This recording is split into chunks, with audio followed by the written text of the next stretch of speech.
2 ಜನ ಇವ್ರು ಯಾರು ತುಂಬ ಬಜೆಟ್ ನಮ್ಗಿಂತ ಜಾಸ್ತಿ ಓಡಾಡ್ತಾ ಇದ್ದಾರೆ, ಓದಿದ್ದು ಮೆಕ್ಯಾನಿಕಲ್ ಇಂಜಿನಿಯರಿಂಗ್ ಉಡುಪಿ ಜಿಲ್ಲೆಯಲ್ಲಿ. ಮತ್ತು ಇಡೀ ರಾಜ್ಯಾದ್ಯಂತ IAS KAS ಓದುವಂಥ ವಿದ್ಯಾರ್ಥಿಗಳಿಗೆ ಭಾರತ ಸಂವಿಧಾನ ಮತ್ತು ಭೂಗೋಳಶಾಸ್ತ್ರದ ಉಪನ್ಯಾಸಕನಾಗಿ ಸೇವೆ ಸಲ್ಲಿಸ್ತಾ ಇದ್ದೇನೆ. ಅದಷ್ಟೇ ಅಲ್ಲದೆ ಇಡೀ ರಾಜ್ಯಾದ್ಯಂತ ವ್ಯಕ್ತಿತ್ವ ವಿಕಸನ ತರಬೇತುದಾರನಾಗಿ, ಅದ್ರ ಜೊತೆಗೆ ಸಾರ್ವಜನಿಕ ಭಾಷಣಕಾರನಾಗಿ, ನಿರೂಪಕನಾಗಿ, ಆಪ್ತ ಸಮಾಲೋಚನಕಾರನಾಗಿ ಸೇವೆ ಸಲ್ಲಿಸಿದ್ರಿಂದ ಇಡೀ ರಾಜ್ಯಾದ್ಯಂತ 3 ಲಕ್ಷ ಜನರಿಗೆ ತರಬೇತಿ ಕೊಟ್ಟಿದ್ದರಿಂದ ಕರ್ನಾಟಕ ಸರ್ಕಾರ 3 ರಾಜ್ಯ ಪ್ರಶಸ್ತಿಯನ್ನು ಕೊಟ್ಟಿದೆ. ಈ ಇಡೀ ಕ್ರೀಡಾಕೂಟದಲ್ಲಿ ವ್ಯಕ್ತಿತ್ವ ವಿಕಸನ ತರಬೇತಿದಾರನಾಗಿ ಶೋಭಾ ಮೇಡಮ್ ಅವರು ನನಗೆ ನೇಮಕ ಮಾಡಿದ್ರು. ಈ ಒಂದು ಮೂಲಕ ಅವರಿಗೆ ಅಂತ ಅಭಿನಂದನೆಗಳನ್ನು ನಾನು ಸಲ್ಲಿಸ್ತೇನೆ. ಆ ಒಂದು ಕಾರಣದಿಂದ ಇಡೀ ರಾಜ್ಯಾದ್ಯಂತ ಇದ್ದಂಥ ಗುರುದೇವನನ್ನ ಈ ಇಡೀ ಶಿವಮೊಗ್ಗ ಆವರಿಸಿಕೊಂಡಿದೆ. ಈ 1 ದಿನಗಳ ಕಾಲ ಈ ಕ್ರೀಡೆಯಿಂದ ಏನು ಲಾಭ ಅಂತ ಒಂದು 2-3 ಅಂಶಗಳು ಹೇಳ್ತೇನೆ. ಯಾಕೆ ಕ್ರೀಡೆ ಬೇಕು? ಈ ಜಗತ್ತಿನ ಮೊದಲ ತತ್ವಜ್ಞಾನಿ ಯಾರು?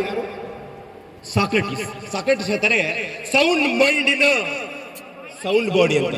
ಸದೃಢವಾದ ದೇಹದಲ್ಲಿ ಮಾತ್ರ ಸದೃಢವಾದ ಮನಸ್ಸಿರೋದಕ್ಕೆ ಸಾಧ್ಯ. ಹಾಗಾಗಿ ಎರಡನೇದಾಗಿ ನೋಡಿ, ಯಾವುದೇ ಒಂದು ಕೆಲಸ ಕಾರ್ಯ ಆಗಬೇಕಾದ್ರೆ ಸಂಘಟನೆ ಬಹಳ ಇಂಪಾರ್ಟೆಂಟ್. ಸಂಘಟನೆ ಇಲ್ಲದೆ ಯಾವುದೂ ಆಗುವುದಿಲ್ಲ. ಈ ಭಾರತ ದೇಶದ ಸಂವಿಧಾನವನ್ನು ಬರೆದಂತ ಡಾಕ್ಟರ್ BR ಅಂಬೇಡ್ಕರ್ ಹೇಳ್ತಾರೆ, ಶಿಕ್ಷಣ, ಸಂಘಟನೆ, ಹೋರಾಟ. ಮೊದಲನೇದಾಗಿ ಶಿಕ್ಷಣ ಬೇಕಾಗುತ್ತಾ, ಎರಡನೇದಾಗಿ ಸಂಘಟನೆ ಬೇಕಾಗುತ್ತಾ, ಅವಾಗ ಯಾವುದೇ ಕೆಲಸದಲ್ಲಿ ಹೋರಾಟ ಮಾಡಿದಾಗ ಮಾತ್ರ ಹೆಚ್ಚು ಸಿಗುತ್ತಂತ. ಹಾಗಾಗಿ ಆತ್ಮೀಯರೇ, ಏನು ತೊಂದರೆ ಇಲ್ಲ. ಚಾರ್ಜ್ ಖಾಲಿ ಆದ್ರೆ ಸ್ಪೀಕರ್ ಆಫ್ ಆಗುತ್ತೆ. ಆದ್ರೆ ಗುರುದೇವನ ಧ್ವನಿ ಆಫ್ ಆಗಬೇಕಾದ್ರೆ ಗುರುದೇವನ ದೇಹದಲ್ಲಿ ಪ್ರಾಣ ಹೋದಾಗ ಮಾತ್ರ ಆಫ್ ಆಗುತ್ತೆ. ಅಲ್ಲಿವರೆಗೆ ಆಫ್ ಆಗಲು ಸಾಧ್ಯ ಇಲ್ಲ. ಇದನ್ನೇ ಆತ್ಮವಿಶ್ವಾಸ ಅಂತಾರೆ. ಹಾಗಾಗಿ ವಿವೇಕಾನಂದ ಒಂದು ಕೊಟೇಶನ್ ಹೇಳಕ್ಕೆ ಇಷ್ಟಪಡ್ತೀನಿ ನಾನಿಲ್ಲಿ. ಪ್ರತಿಯೊಬ್ಬರಲ್ಲಿ ಕೂಡ ಸಮಾನವಾದಂಥ ಸಾಮರ್ಥ್ಯ ಇದೆ. ಆದ್ರೆ ಸಂದರ್ಭ ಏನು ಮಾಡುತ್ತಪ್ಪ ಅಂದ್ರೆ, ಕೆಲವೊಂದು ಟೈಮಲ್ಲಿ ಅಂತಲ್ಲ ನಮ್ಮ ಪರವಾಗಿರೋದಿಲ್ಲ. ಹೆಸರು ಅದ್ಭುತವಾಗಿ ಆಟಗಾರ ನಮ್ಮ ಉಮೇಶ್ ಸರ್, ಆದ್ರೂ ಸೋಲ್ಬೇಕಾಯ್ತು. ಅಂದ್ರೆ ಈ ಒಂದು ಕ್ರೀಡೆಯಲ್ಲಿ ಸೋಲು ಗೆಲುವು ಅವೆರಡೂ ಕೂಡ ಒಂದು ನಾಣ್ಯದ 2 ಮುಖವಿದ್ದಾಗೆ. ಹಾಗಾಗಿ ನಮ್ಮ ಜೀವನದಲ್ಲಿ ಕಷ್ಟ ಬಂದಾಗ ಕುಗ್ಗದೆ, ಸುಖ ಬಂದಾಗ ಹಿಗ್ಗದೆ, ಕಷ್ಟ ಸುಖಗಳನ್ನ ಸಮನಾಗಿ ನೋಡಿಕೊಳ್ಬೇಕಾದ ತಿಳಿಸ್ಕೊಳ್ಳುವಂತ ಮಹಾನ್ ವಿದ್ಯೆ ಈ ಕ್ರೀಡೆ. ಆತ್ಮೀಯ ಸ್ನೇಹಿತರೆ, 2ನೇ ಪಾಯಿಂಟ್, ಈ ಎಲ್ಲ ಸಂಘಟನೆಯನ್ನು ನೋಡಿ ನಾವೆಲ್ಲರೂ ಕೂಡ ಸಮಾನರು. ಇನ್ನೊಬ್ರು ಈ ಇಡೀ ಜಿಲ್ಲೆಗೆ ದೊಡ್ಡ ಅಧಿಕಾರಿ ಶೋಭಾ ಮೇಡಮ್ ಇದ್ದಾರೆ. ಇಲ್ಲಿ ಈ ಒಂದು ಇಡೀ BCM ಇಲಾಖೆಗೆ ಕಸ ಹೊಡೆಯುವಂತ ಕೆಳದರ್ಜೆ ಇದ್ದಾರೆ.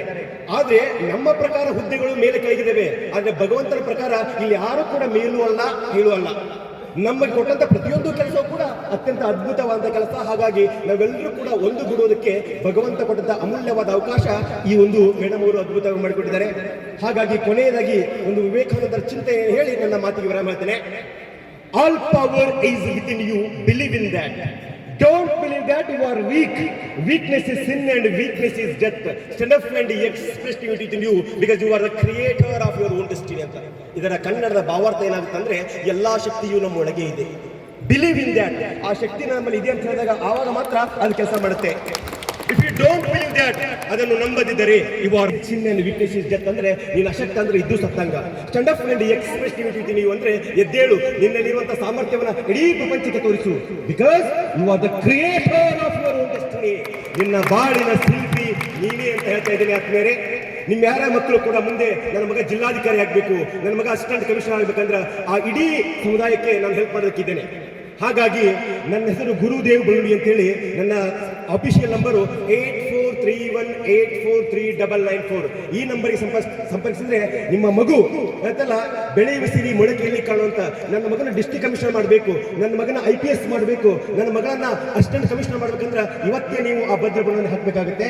ಅದನ್ನು ಸಹಕಾರ ಕೊಡೋದಕ್ಕೆ ಯಾವಾಗಲೂ ಕೂಡ ಈ BCM ಇಲಾಖೆ ಜೊತೆಗೆ ನಾನು ಇದ್ದೇನೆ. ಗುರುಗಳಂತ ವಿವೇಕಾನಂದರು ಈ ಒಂದು ಸಾಮರ್ಥ್ಯವನ್ನು ಕೊಟ್ಟಿದ್ದಾರೆ. ಈ ಅಮೂಲ್ಯವಾದ ಅವಕಾಶ ಕೊಟ್ಟಿದ್ದಕ್ಕೆ BCM ಇಲಾಖೆಗೆ ಹೃದಯಪೂರ್ವಕ ಅಂತ ಧನ್ಯವಾದ ಹೇಳ್ತೇನೆ.